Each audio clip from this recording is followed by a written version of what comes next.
Ini apa, coy?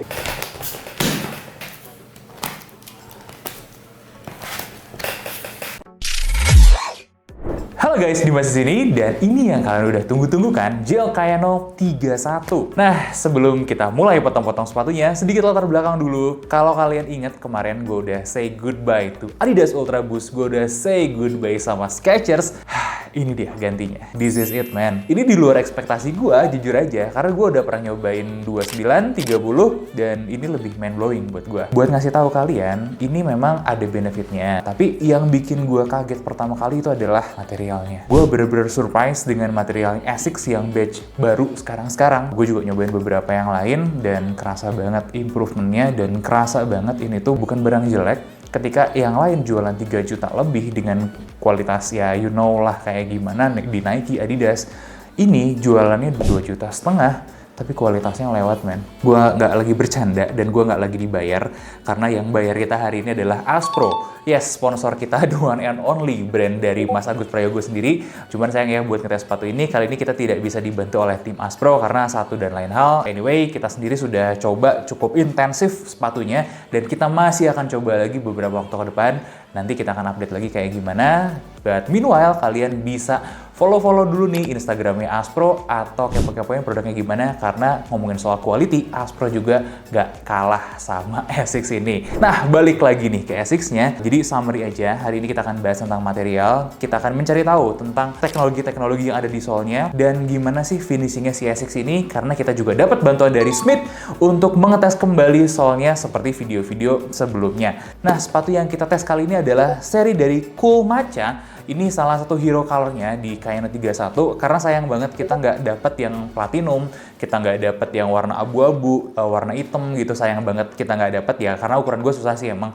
Wajar, gue ngerti lah ya, asal ada aja, gue udah ikhlas terima, dan Cool Matcha ini juga jujur aja kelihatannya tetap keren kok, meskipun agak susah dikombin dengan outfit gue. Gue akhirnya nemuin sepatu running yang multi-purpose, dan yang paling penting dari semuanya, kita mau ngetes kalau apakah ini beneran white, karena kaki orang Indonesia, kaki orang Asia lah pada umumnya, emang rata-rata white, dan jarang sekali kita nemu brand yang punya sizing white. Yang cocok sama gue itu Adidas, karena Adidas itu sebenarnya memang lumayan lebar ya. Kemudian kalau lokal nih Ortus, dan ini gue kasih tahu aja sama kalian kalau ternyata lebih white lagi daripada mereka berdua. Gokil kan? Gokil banget. Karena itu tanpa perlu lama-lama lagi, langsung aja kita gas bedah.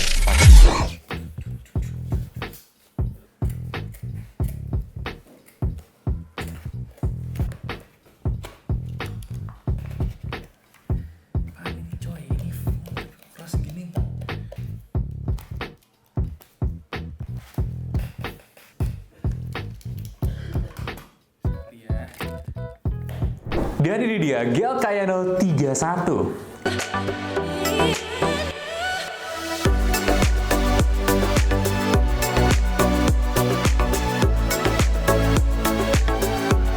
Gue nggak perlu banyak budget kali ya, langsung aja kita absen dari bagian uppernya. Feel-nya luxurious banget, serius, gue nggak bohong. Feel uppernya, ASICS tuh bener-bener spesial banget, meskipun cuma pakai fabric kayak begini, tapi pemilihan fabriknya mereka tuh sangat-sangat good. Detail-detail lain yang menurut gue sangat manis sekali, itu kayak gini nih.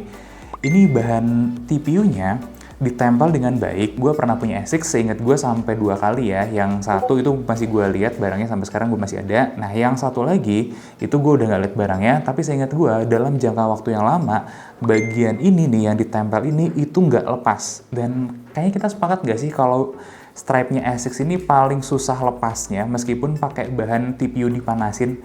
Coba cerita deh kalian kalau ada yang pernah nemu bahan TPU-nya ini lepas-lepas. Coba komen di bawah deh. Dibandingkan dengan bahan-bahan yang lain, detail lain yang gue suka banget itu eyeletnya. Ini eyeletnya bukan kotak kayak Solar kemarin, tapi juga kecil ya. Ini biar apa? Biar si talinya ini ke-secure dengan baik, tapi pas proses cabutnya itu mudah sekali. Kemudian breathability juga bagus, terkhusus bagian depan ya. Ini bener-bener sirkulasi udaranya pas, nggak berlebihan, nggak kurang juga. Jadi kalau kalian lari panas-panasan masih aman. Kalau kalian di ruangan tertutup yang cukup panas juga nggak bikin kaki kalian cukup gerah. Masuk ke bagian dalam, liningnya itu enak banget. Ini ya bahan jersey biasa aja ya bagian depannya. Tapi yang nggak biasa itu bagian belakang ini. Ini apa, coy? Ini kalian lihat deh. Kalau kalian bisa ke store-nya dan pegang, Wah gila, ini enak banget. Jadi begitu kalian sliding kakinya masuk ke dalam, dia itu enak, nyaman, dan secure. Karena di 30 tuh mereka nggak pakai yang ini, baru di 31 ini nih. Dan collarnya juga dibikin double, ada bagian luarnya ini dan bagian dalamnya, dimana bagian dalamnya ini nge-hug dengan baik ya, daerah mata kaki kalian. Lengkungan collarnya juga ngikutin bentuk mata kaki kalian. Dan lengkungan collar di luar ini tuh ada fungsi gandanya, itu juga nge-secure buat kalian yang punya high mobility, kakinya nggak stabil gitu ya, goyang-goyang, itu lebih di lock lagi pakai ini. Apalagi kalau kalian pakai runner's lock, itu lebih ngunci lagi. Gokil Asics. Secara daya tahan upper, ini nggak terlalu spesial, biasa aja. Karena nggak sampai habis banget kita Dremel selama 10 detik, di bawahnya Ortus kemarin secara durabilitasnya. Yang lebih gue suka itu sebenarnya di bagian collarnya. Collarnya ini kan yang banyak bergesekan dengan kaki kalian, keluar masuk, keluar masuk, keluar masuk. Cuman ada sedikit efeknya dari Dremel. Gokil sih. Ini solid 9,5 dari 10 buat kualitas uppernya. Jempolan banget. Masuk ke solnya. Insolnya itu pakai Ortholite. Ortholite ini buat kalian yang belum paham, ini adalah versi upgrade dari memory foam. Jadi dia punya semua karakteristik memory foam, tapi semua sisi negatif memory foam itu dibuang sama dia. Kenapa? Memory foam itu menyerap panas, dia nggak temenan sama air. Udah gitu sirkulasi udaranya juga jelek. Kaki kalian bisa jadi lebih bau gara-gara memory foam itu. Dan masalah paling ultimate-nya memory foam itu adalah kempes. Sedangkan di sini semua masalah itu nggak ada. Ini lebih adem. Dan karena ada pori-porinya di sini, sirkulasi udaranya agak sedikit lebih baik ya. Meskipun sirkulasi udaranya seberapa banyak sih di dalam ya. Kemudian untuk kempesnya, dengan test flexing, kita menemukan kalau beberapa poin di sini ya, ini pasti hancur nih karena ditekan, dikunci sedemikian rupa. Dan biasanya kalau solnya nggak tahan, dia bakal ambles. Contohnya aja kemarin yang sol memory foam dari Skechers, itu kita tes flexing juga, dan ini bener-bener amblas banget. Sedangkan ini nggak. Di Ortholite ini, by data, memang biasanya hanya kempes sekitar 5%-an aja. Dan kita pun ngelihat itu. Kita ukur bareng-bareng aja ya, biar kalian ngelihat ya. Yang belum kempes, segini, 1,8. Dan yang belakang yang kena kuncian alat tes flexing juga masih sama. Jadi, Asics itu tuh strobel stitch-nya dibikin 2 lapis. Bagian alas, TA ya dasar, itu dilapis dulu dengan Ortholite, barulah dijahit strobel stitch. Feel empuknya ada. Mau gimana pun kalian pegang, kalian injek, rasanya tuh keras kaku. Iya, karena memang sepatu stability harus kayak gitu. Tapi Bu, kalau kalian udah pakai lari, karakteristiknya berubah lebih membal. Jadi begitu dipakai lari nih, begitu dipakai jalan cepet, pantulannya tuh kerasa banget di foam ini. Jadi durability-nya itu relatif baik buat sepatu lari. Kerut-kerutan pasti akan kalian temuin, apalagi bagian ini memang kita tes flexing kayak begini nih. Gue nemuin sebenarnya agak coak karena memang gue pakainya lumayan brutal juga. Kita tes brutal buat kalian. Pas gue pakai nyetir, kena pedal-pedal mobil itu memang bagian ini agak coak, tapi nggak apa-apa, nggak sampai rusak banget. Artinya memang secara durabilitas ketemu metal gitu, ketemu logam atau yang keras-keras memang kurang oke. Gue cuman nyaranin aja buat kalian kalau pakai sepatu ini, please jangan buat daily motoran, nyetir gitu, lepas aja lah biar durabilitasnya lebih baik. Kemudian outsole-nya ada hybrid Asics grip. Ini versi lebih baru kalau menurut pemahaman gue ya. Ini bener-bener gripnya jempolan banget buat sebagai sepatu daily ya. Yang gue lebih suka lagi sebenarnya ada tambahan di 4D guidance system. Ini tuh foam yang karakternya unik, dipegang empuk, tapi di durometer itu lebih keras. Ya memang harusnya kayak gitu ya. Big respect Asics 9,5 dari 10 buat kualitas material solnya. Gokil. Ketiga, konstruksinya. Ini dimana bener-bener Asics tuh bersinar banget. Kita ngomongin jahitan dulu ya. Kalau kalian cari produk Asics, kalian nggak akan nemu yang namanya jahitan loose thread, benang yang kelebihan. Kalian nggak akan nemu lem bleber, kalian nggak akan nemu yang mangap-mangap. Karena Asics itu, ketika produksi barang, dia bikin spek yang overkill, QC Jepang. Kemudian mereka cuma ngelolosin grade A. Gimana kekuatan lemnya? Jadi kita udah tes flexing pakai alat ya. Ternyata lemnya itu nggak kalah. Mulai dari step pertamanya dulu, kita buka ini ya. Di workshop kita tuh lagi bongkar Red Wing.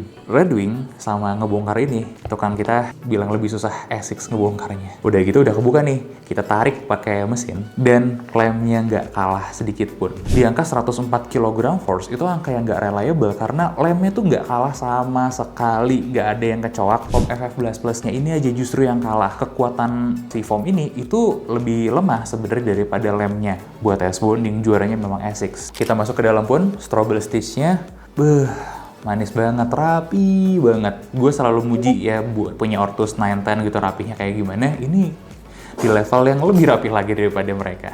9,5 dari 10. Gokil. Terakhir, performance. Bagian ini gue akan ngomong agak panjang banget. Kita udah nyobain. Erik udah nyobain. Erik nyobain lari. Ceritanya lucu banget. Dia lari dari kosan kantor, sekitar 5 kiloan. Di tengah perjalanan dia bingung, kenapa kok kayaknya ngebut banget. Dan ternyata pace istirahatnya dia naik. Bukan pace 8, bukan pace 7, tapi naik ke pace 6. Karena meskipun kita tes rockernya dari segi visual nggak terlalu gimana banget, jadi ngasih energi return yang bagus sampai-sampai kita lebih gampang aja gitu larinya. Dan ini buat sepatu lari sangat-sangat proper sekali gitu.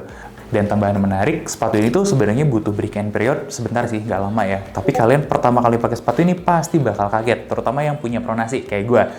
Kita pakai sepatu ini pasti awalnya sakit, nggak enak. Karena alasnya yang meskipun kayak empuk ini keras. Hari pertama gue pakai ini memang sakit kaki gue. Wah, nggak enak banget. Nah, begitu hari kedua, hari ketiga, hari keempat, gue secara otomatis mengoreksi cara jalan gue, postur gue, sampai bisa menyesuaikan dengan sepatu ini. Dan setelah itu semua, wah ini jadi sepatu yang bener-bener enak banget. Yang lebih gokil lagi, gue tes 8-9 jam kemarin di JSD ya. Kita jalan berdiri, bahkan ada beberapa kali lari, tapi nggak dengan duduk, hampir nggak duduk, men. Gue nggak lagi lebay ya, ini bener-bener menyenangkan banget experience bersama sepatu ini. Yang belum itu kita cobain long run, mungkin 10 kilo atau lebih ya. Nah, kita nanti akan coba di momen-momen selanjutnya. Tapi yang jelas dari segi performance, gue ngelihat sepatu ini bener-bener melayani dual purpose. Buat sebagai sepatu lari, semua bisa dilahap dengan baik ya. Mungkin kalau kalian cari personal base, nggak ya. Memang ini sepatunya berat. Kalian bisa lihat lah bobotnya seberapa di ukuran gue di 46. Tapi feel sepatu ini ketika kalian pakai jalan jauh atau lari jarak jauh gitu ya, ini karena supportifnya dan bounce-nya itu bener-bener dahsyat gitu, enak. Karena ini heel drop-nya 1 dan rockernya itu cuman ekstrim di luar, sedangkan tekukan di sini nggak terlalu ekstrim sampai bikin hammer toe, sangat enak sekali buat dipakai jalan. Sepatu-sepatu kayak gini tuh biasanya cuman dikasih 1, 2, 3 gitu ya buat fleksibilitas. Ini ada 1, 2, 3, 4, 5, 6, 7 kuratan untuk ngebantu fleksibilitasnya. Dan terakhir mungkin tambahan gelnya, ini kelihatan kayak gimmick, tapi ini bukan gimmick, tipis tapi ternyata ngebantu. Karena ternyata gelnya ini tuh bisa meredam benturan dengan baik. Gue juga menemukan fungsi lain dari gel ini ketika kalian berdiri lama, tapi ngurangin capeknya juga kayak gue udah cerita tadi. Wah, ini bisnis atau sosial gitu, mikirin orang bukan mikirin dirinya sendiri. Dan untuk performance gue kasih solid 9,5 dari 10. Sebelum gue kasih ratingnya, gue mau kasih beberapa note dulu nih dari gue. Gue sih lebih ngerasa mendingan beli ini daripada beli pelat karbon kalau kalian FOMO ya. Benefitnya ada kok. Jadi kalian itu keluarin duit mahal, nggak rugi. Tapi ini juga sedikit masalah sih kalau menurut gue. Karena soalnya ketebelan. Gue lebih suka ketebelan kayak Note 29, 30 daripada 31 ini yang memang jadinya lebih tebal lagi. Satu kritik gue mungkin buat kayak 31, lu bisa nggak sih bikin versi yang lebih tipisnya, atau di 32 nanti ditipisin deh. Nggak tahu, karena menurut gue agak lebay aja, agak over aja. Mungkin akan jadi lebih ringan, tapi stability bisa tetap terjaga gitu ya. Karena kan kunci stability salah satunya selain teknologi di sini, white-nya udah dapat, white sound juga udah dapat, everything is good di sini. Selebihnya secara visual, emang ini looks-nya sepatu lari banget, tapi saran gue memang ambil warna-warna yang lebih safe, kayak warna abu, warna hitam gitu ya, atau warna platinum. Itu juga platinumnya keren sih kalau menurut gue ya. Nah, daripada pakai yang hijau gini. Yang hijau gini minusnya di mix and match aja. Dan rating gue 9,5 buat sepatu ini. Kalau kalian ada yang punya pendapat berlainan ataupun setuju dengan gue, silahkan komen di bawah. Mudah-mudahan review ini bisa ngebantu. Jangan overuse. Sekali lagi ya, kalian tetap perlu sepatu yang lain, kalian tetap perlu rotasi juga dengan sepatu yang lain. Gunakanlah dengan bijak. Saran gue, kalian tetap cobain barefoot juga, tapi jadikan ini sepatu transisi. Pastikan kalian lakukan exercise-nya dan fisioterapinya buat sembuh. Itu aja dari gue. Jangan lupa like, komen, dan subscribe. Dan komen juga nanti kita perlu bedah sepatu apa lagi sih. Gue Dimas undur diri, sampai ketemu di bedah sepatu selanjutnya.